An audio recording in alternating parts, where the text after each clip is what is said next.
భారత railway సంచలనాత్మకమైనటువంటి record రవాణా రంగంలో సాధించింది. ఈ డబుల్ డెక్కర్ ట్రైన్స్ పుణ్యమా, అంటే కంటైనర్ మీద కంటైనర్ల పుణ్యమా అందామా, అలాగే డెడికేటెడ్ ఫ్రైట్ క్యారిడార్ అంటే ప్రత్యేకించి సరుకు రవాణా కోసమే కొన్ని రైల్వే లైన్లు వేయడం వల్ల సాధ్యమైంది.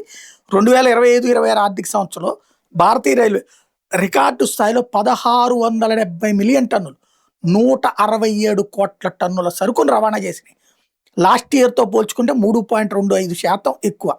భారతదేశం ఇప్పుడు అమెరికా, రష్యాని దాటి చైనా పక్కకు వచ్చి చేరిందని ఇంతకుముందే చెప్పా. రికార్డు ప్రకారం కౌంట్ ఏంటంటే ప్రపంచ రైల్వే ఫ్రైట్ లోడింగ్లో చైనా ఇప్పటికీ నెంబర్ 1గా ఉంది. 4 బిలియన్ టన్నులు రైళ్ల ద్వారా సరుకు రవాణా చేస్తుంది. ఇప్పుడు భారతదేశం 1.67 బిలియన్ టన్నులతో 2వ స్థానానికి చేరుకుంది. అమెరికా 1.5 బిలియన్ టన్నులతో 3వ స్థానానికి పడిపోయింది. రష్యా 1.2 బిలియన్ టన్నులతో 4వ స్థానానికి పడిపోయింది. ఒకప్పుడు మనం 4th ప్లేస్లో ఉండేవాళ్ళం, ఈ 1.2 ప్లేస్లో. ఇప్పుడు 1.18 ఆ ప్లేస్లో ఉండేవాళ్ళం. మనం ఆ విధంగా దాటిపోయాం ఇప్పుడు వాళ్ళని.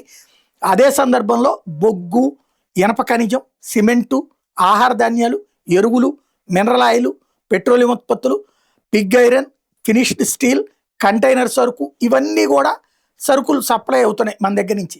25-26లో ముఖ్యంగా ఎరువులు, పిగ్ ఐరన్, స్టీల్ రవాణాలో 13% పైగా వృద్ధి నమోదైంది. ఇనప ఖనిజ రవాణాలో 6.74%, సిమెంట్ రవాణాలో 4.74% పెరిగింది.